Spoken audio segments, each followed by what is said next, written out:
اب نوٹ کر لیجئے، یہ کتابیں اگر آپ پڑھنا چاہیں تو کتاب الملاحم میں پڑھیے، بدترین عذاب عربوں پر آیا کھڑا ہے، سروں پر تنا ہوا ہے، بدترین ایسی جنگ ہونی ہے الملحمۃ العظمی، جس کو کہ میں بھی آپ کے گواہی پیش کر دوں گا، جسے کہا گیا ہے دی لاسٹ کروسیڈ۔ بش نے بھی کروسیڈ کا لفظ بول دیا تھا، پھر واپس لیا اس نے، نکل جاتی ہے جس کے منہ سے سچی بات مستی میں، فقیہ مصلحت بین سے وہ رندے بادہ خار اچھا، کروسیڈ کہہ کر پھر واپس لیا۔ یہ کروسیڈ، اس کے اوپر جس قدر نقصان ہونا ہے عربوں کا، گریٹر اسرائیل بنے گا، یہ عراق، شام، اردن، سعودی عرب کا کچھ شمالی علاقہ، ترکی کا جنوبی علاقہ، مصر کا صحرائے سینا، اور اس کے ساتھ ہی جو بہترین اس کا زرخیز ترین علاقہ ڈیلٹا آف نائل، یہ سب یہودیوں کے قبضے میں جائیں گے۔ اس کو حدیث میں کہا گیا الملحمۃ العظمی۔ عیسائی 80 علم لے کر مسلمانوں تم پر حملہ آور ہوں گے، اور ہر علم کے نیچے 12,000 فوج ہوگی، 9.5 لاکھ فوج۔ یہ نیٹو کی تیاری کس کے لیے ہو رہی ہے؟ جب یو ایس ایس آر کا خاتمہ ہوا تو پوچھا گیا تھا نیٹو چیف سے، اب کس لیے؟ تمہارا وہ دشمن تو ختم ہو گیا، اب ہمیں اسلامک فنڈامنٹلزم سے نمٹنا ہے۔ وہ جانتے ہیں خطرہ یہی ہے، اب اسلام ابھر سکتا ہے، مسلمانوں کے سینوں کے اندر وہ آگ ہے، اوپر خاکستر آ گیا ہے، تم کہیں اٹھانا بیٹھنا، یہ اندر تو انگارہ ہے، اوپر سے راکھ ہے، اس سے دھوکہ نہ کھا جانا ان کے دلوں کے اندر۔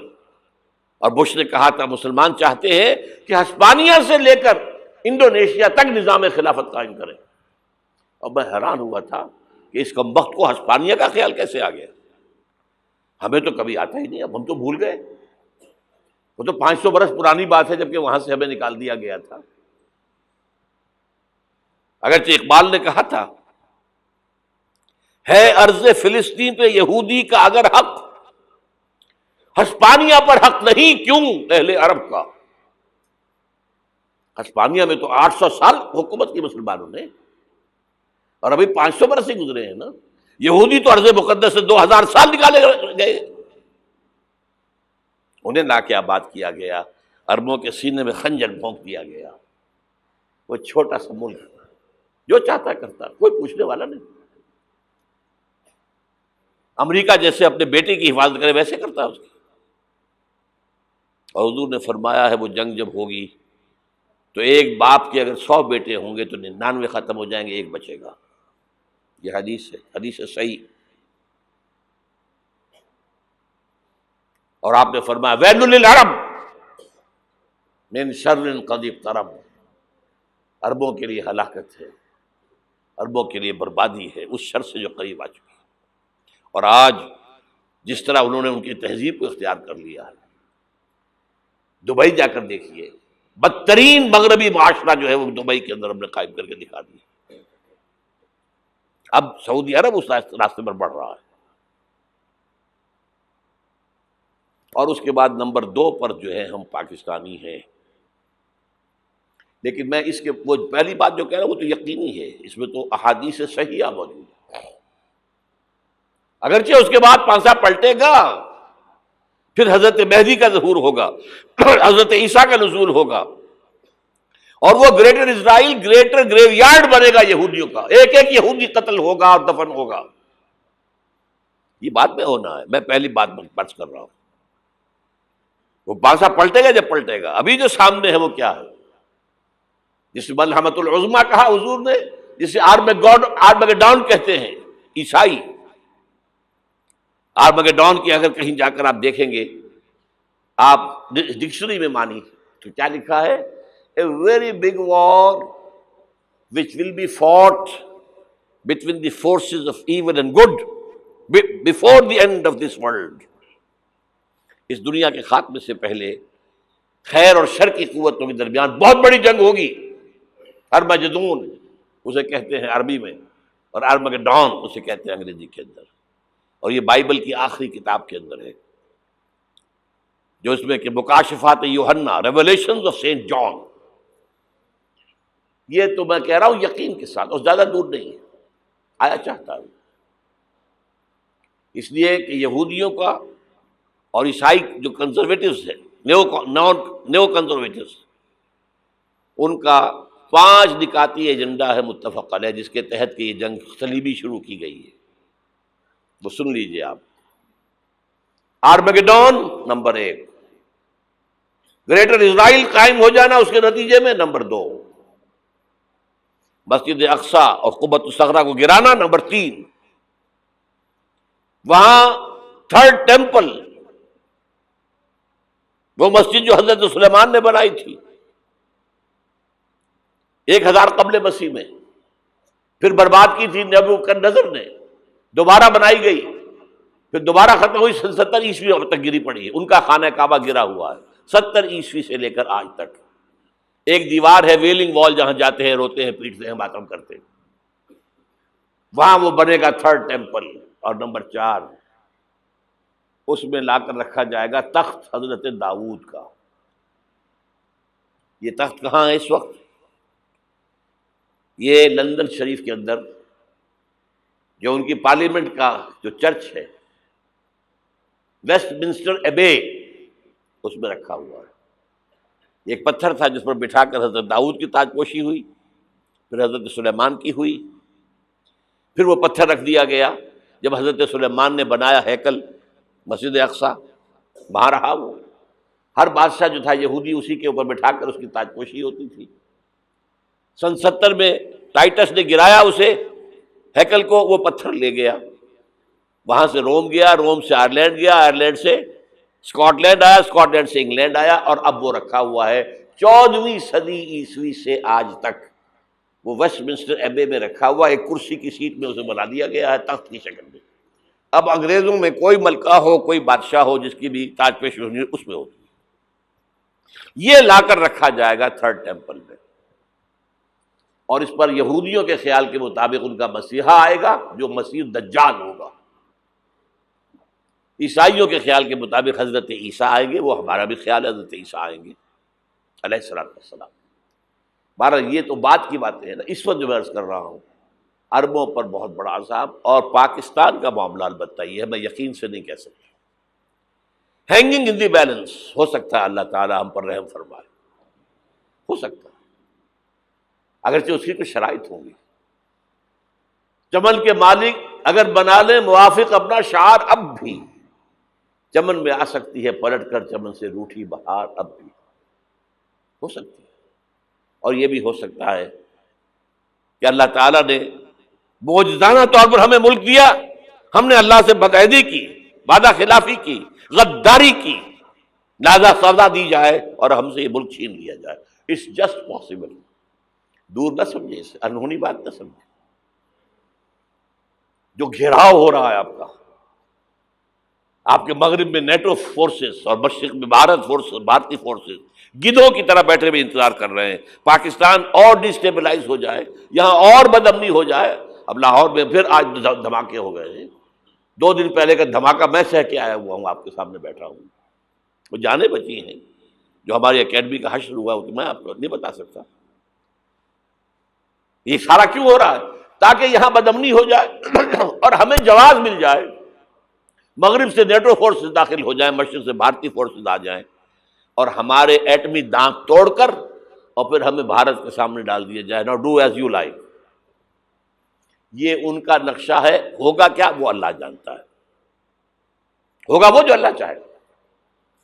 لیکن اللہ کا چاہنا جو ہے وہ کس پر منحصر ہے؟ یہاں انقلاب برپا کرو، یہاں اسلام لاؤ. اگر دھندوں میں لگے رہو گے تو وہ خود بخود نہیں آ جائے گا انقلاب. صحابہ نے جانیں دی تھی، کتنی تکلیفیں اٹھائی تھی. 12 برس تک مکی دور کے اندر با نشہ درویشی در ساز و دمادم زن، جو پختہ شبی خدرا بر سلطنت جم زن. یوم طائف یاد ہے جو حضرت عائشہ فرماتی ہے کہ میں نے پوچھا تھا حضور سے کہ یوم احد سے زیادہ سختی بھی آپ پر کبھی آئی؟ یوم احد پر کیا ہوا تھا؟ تلوار کا وار پڑا تھا آپ کے چہرہ مبارک، یہ جو رخسار کی ہڈی ہے اس کے اندر وار گیا ہے، اوپر خود کی 2 کڑیاں تھیں وہ اس میں گھس گئیں، 2 دندان مبارک شہید ہوئے۔ وہ خود کی کڑیاں ایک صحابی نے اپنے دانتوں سے پکڑ کے کھینچنے کی کوشش کی، دانت نکل گئے، وہ نہیں نکلی، کیا جتن کر کے نکالی گئی ہوگی تو خون کا فوارہ آیا، اتنا خون گیا ہے کہ آپ بے ہوش ہو گئے، گر گئے، اور مشہور یہ ہو گیا کہ آپ کا تو انتقال ہو گیا، شہادت ہو گئی۔ یہ سیرت کبھی پڑھی ہے؟ حضرت عائشہ کے ہوش کا تو یہی دور تھا نا، یوم طائف میں تو آپ کی کیا تھی، بچی تھی، انہیں کیا پتا کیا ہو رہا ہے حضور کے ساتھ۔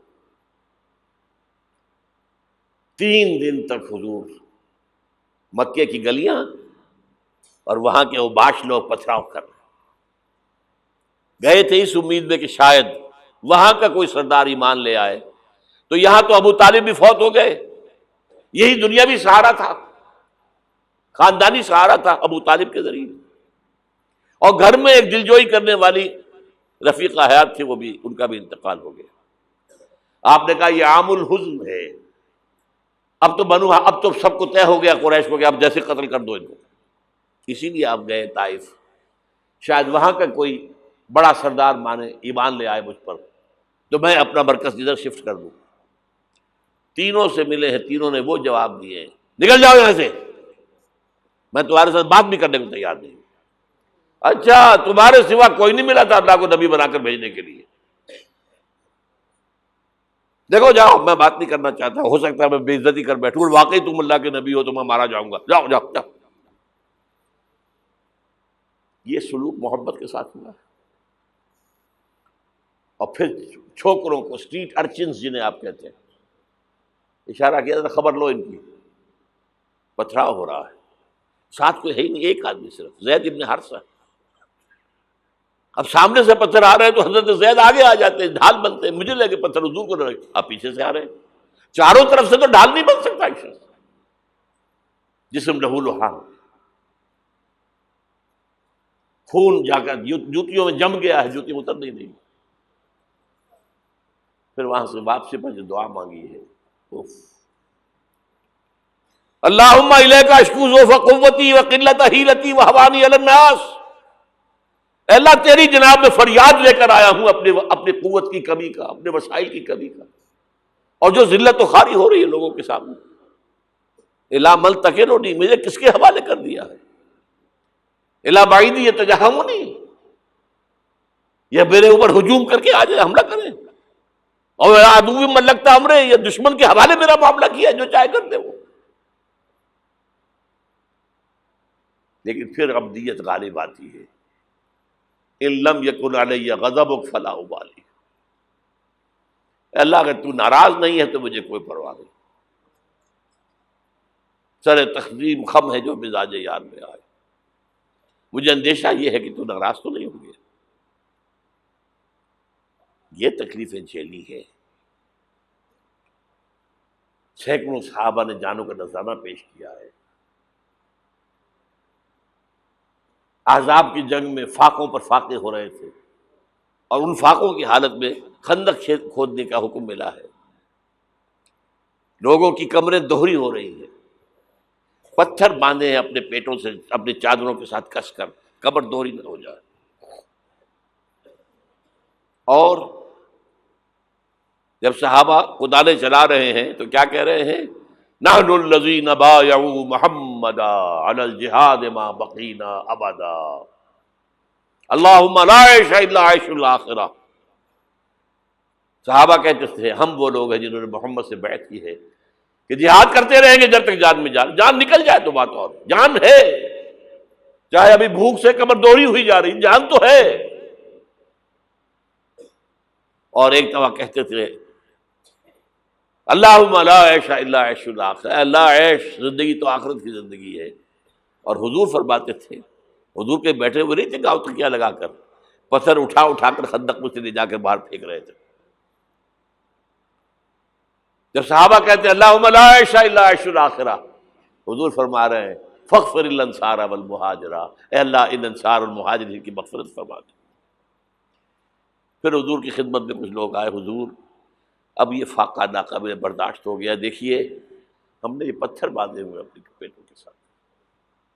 حضور نے کرتا اٹھا کر دکھایا، وہاں 2 پتھر باندھے ہوئے۔ یہ ہے سیرت النبی۔